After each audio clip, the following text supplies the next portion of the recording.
அனைவருக்கும் வணக்கம். இன்றைய தலைப்பு சுவாமி விவேகானந்தர். நம்முடைய இந்திய பூமி என்பது பல சித்தர்களாலும் பல ஞானிகளாலும் பல புண்ணியம் செய்த பல முன்னோர்கள் வாழ்ந்த அந்த பூமி என்ற காரணத்தால் அப்படி ஒரு அருமையான ஒரு பிறப்பெடுத்த நம்முடைய வீர துறவி விவேகானந்தரை பற்றி பார்ப்போம். இவர் ஒரு லட்சியவாதி, ஒரு இளைஞருக்காக பல சக்தியும் சாதனையும் எப்படி செய்ய வேண்டும் என்று நமக்கெல்லாம் வழங்கிய ஒரு ஞானபீடம்தான் மதிப்புக்கும் மரியாதைக்கு உரிய சாமி விவேகானந்தர் ஆவார். இவர் தன் வாழ்நாளில் உலகம் முழுவதும் சென்று நம்முடைய இந்திய கலாச்சாரத்தை உலகத்துக்கு புரிய வைத்த ஒரு மிகப்பெரிய ஞானி.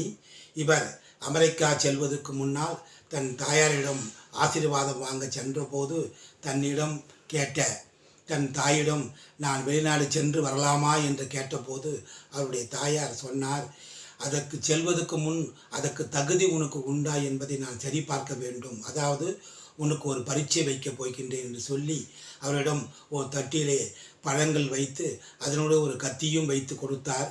கொடுத்துவிட்டு சிறிது நேரத்துக்கெல்லாம் மகனே அந்த கத்தியை என்னிடம் கொடு என்று கேட்டபோது அந்த ஐயா சுவாமி விவேகானந்தர் அவர்கள் கத்தியை எடுத்து தன் தாயிடம் நீட்டினார்.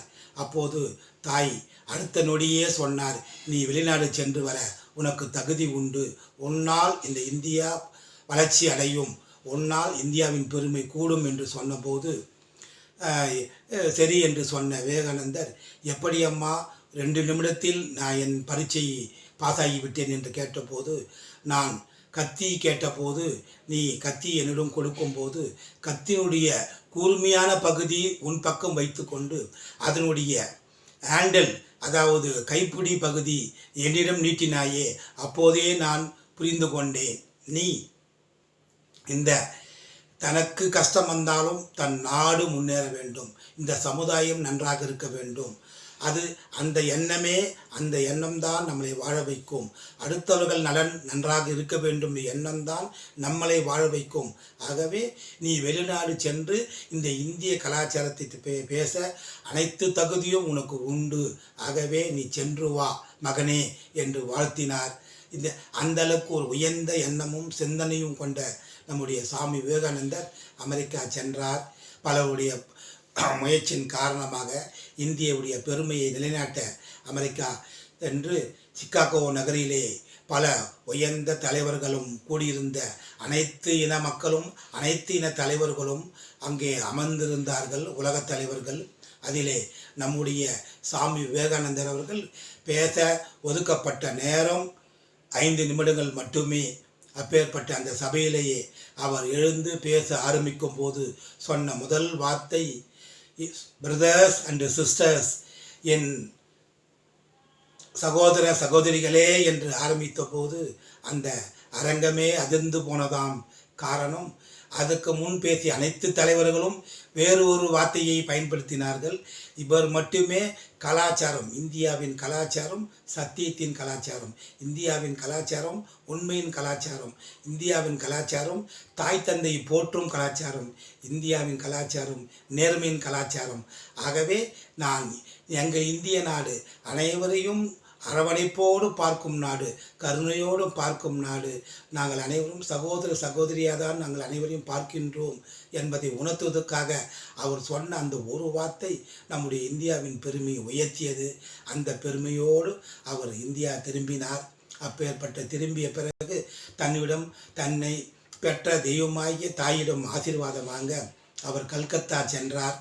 கல்கத்தா சென்று தன் தாயை வணங்கிய போது அவர் தாயார் இவரிடம், தம்பி மகனே எனக்காக ஒரு உதவி செய்ய வேண்டும் என்று கேட்டார்.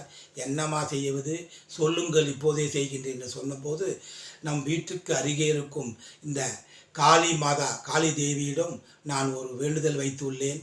என் மகன் வெளிநாடு சென்று திரும்பியவுடன், இந்த கோயிலில் நல்லவனில் திரும்பியவுடன் இங்கே அங்க பிரதட்சணம் செய்ய என் மகனை உன்னிடம் அனுப்பி வைக்கிறேன் என்று நான் கடவுளிடம் வேண்டிக் கொண்டேன். அதை நிறைவேற்ற வேண்டும் மகனே, முடியுமா என்று கேட்டபோது, இப்போதே செய்கின்றேன் என்று அங்கே உள்ள கல்கத்தா காளியிடம் சென்று குளித்துவிட்டு அந்த உடையோடு அவர் மண்ணிலே அந்த அந்த கோயிலை வலம் வந்தார். எப்படி அங்க பிரதோஷமாக அவர் வலம் வந்தார். அந்த மண்ணிலே உருண்டு எழுந்து அவர் நின்றபோது அவர் அருகே வந்த ஒரு ஆங்கில இளைஞர், ஐயா, நீங்கள் மெத்த படித்தவர், நிறைய அறிவாளி, விஞ்ஞான யுகத்திலே வாழ்ந்து கொண்டிருக்க மிகப்பெரிய ஆள், அப்படிப்பட்ட நீங்கள் இப்படிப்பட்ட ஒரு காரியம் செய்யலாமா? உங்கள் உடம்பெங்கும் மண்ணாக உள்ளதே, இது தங்களுக்கு சரி என்று படுகிறதா என்று கேட்டபோது அவர் உடனடியாக சொன்னார், இந்த படிப்பு, இந்த செல்வம், இந்த சிறப்பு, இந்த செல்வாக்கு, என்னுடைய விஞ்ஞான புத்தி, என்னுடைய திறமை, என்னுடைய உடல் பலம், இவை எல்லாமே என்னுடைய தாய் தந்தையின் மூலமாக கிடைத்தது. ஆகவே என் தாய் தந்தை சொல்லிவிட்ட பிறகு இந்த உலகத்தில் அதைவிட பெரிய வார்த்தையோ பெரிய விஷயமோ எனக்கு கிடையாது. அவர்கள் வாழ்க்கைக்காகத்தான் நான் பிறந்து உள்ளேன். அதன் பிறகுதான் மற்ற எல்லா விஷயமும். ஆகவே என் தாயார் சொன்னால் சரியாக இருக்கும். எப்போதுமே எங்கள் இந்திய கலாச்சாரம் தேசபக்தியோடும் கூடிய குடும்ப பக்தி, தேசியமும் தெய்வீகமும் எப்போதும் இரண்டும் ஒன்றாக கலந்தால்தான் அந்த நாடு மிகப்பெரிய வெற்றியை வளர்ச்சியை அடையும் என்பதை உணர்ந்தவன் நான். ஆகவே நீங்கள் சொன்ன கருத்துக்கு நன்றி, சென்று வாருங்கள் என்று சொன்ன ஒரு மிகப்பெரிய ஞானி அவர். நம் இளைஞருக்காக சொன்ன வார்த்தைகள் ஒன்றல்ல ரெண்டல்ல, எத்தனையோ விஷயங்கள் சொல்லியிருந்தாலும் இக்கால இளைஞர்களே தவறான வழியிலே, தவறான பாதையிலே, தப்பான வழியிலே சென்று உங்களுடைய தேசத்துக்கும் உங்களை பெற்ற தெய்வங்களாகிய தாய் தந்தைக்கு துரோகம் செய்யாதீர்கள். நேர்மையாக உழையுங்கள், நியாயமாக செலவு செய்யுங்கள், தர்மத்துக்கு கட்டுப்படுங்கள், சத்தியத்துக்கு கட்டுப்படுங்கள். அதன் உடனே உங்கள் உடல் வலிமையை போற்றிக் கொள்ளுங்கள். உடல் இருந்தால்தான் சுவரிந்தால் சித்திரம் வரைய முடியும் என்பது போல் உடல் நலம் மிக மிக முக்கியம். தவறான கெட்ட பழக்கங்கள் இன்றைய நாம் இளைஞர்கள் அடிமையாகி கொண்டு போய் கொண்டிருப்பது மிகவும் வேதனைக்குரிய விஷயம். அந்த வகையில் செல்லாமல் நீங்கள் உங்களுடைய தாய் தந்தையோடு இருக்கிற நல்ல கருத்துக்கு கட்டுப்பட்டு நம்முடைய உடல்நலத்தை பேணுங்கள். மன தைரியத்தோடு எந்த விஷயத்தையும் செயல்படுத்துங்கள். குறிப்பாக யோகா போன்ற நல்ல விஷயங்களை மனதை ஒருநிலைப்படுத்துங்கள். கடுமையாக உழையுங்கள். ஆகவே அதுவே உங்கள் வாழ்க்கையை மிகப்பெரிய வளர்ச்சியை கொடுக்கும். தைரியமாக இருங்கள், உடல்நலத்தை பேணுங்கள், உடலை பலமாக வைத்துங்கள், எண்ணத்தை உயர்வாக வையுங்கள். இதுதான் உங்களுடைய லட்சியமாக வைத்துக்கொண்டு நீங்கள் வாழ்ந்தால் உங்களுடைய வாழ்க்கை மிக சிறப்பாக இருக்கும் என்று எல்லோருக்கும் சொன்ன அந்த ஞானி மகான் சுவாமி விவேகானந்தரை நாம் வாழ்க்கையை நினைத்து தினந்தோறும் கடைபிடித்தால் நம்முடைய எதிர்காலம் மிக சிறப்பாக இருக்கும். இளைஞர்களே, தயவு செய்து இந்த வழியை கடைபிடிங்கள். அப்படி கடைபிடித்தால் இந்த நாடும் உங்களை பெற்ற தாய் தந்தைக்கு பெருமையும் சிறப்பும் கிடைக்கும் என்று வாழ்த்தி எல்லோருக்கும் நல்ல ஒரு சிறப்பான முன்னேற்றமும் ஆண்டவன் அனுகிரகமும் நம்முடைய தேசபக்தியும் தெய்வ பக்தியும் தொடர்ந்து நம்மளுடைய இருக்க வேண்டும் என்று சொல்லி நல்லதே நினைப்போம், நல்லதே நடக்கும். நன்றி. வாழ்க வையகம், வாழ்க வளமுடன்.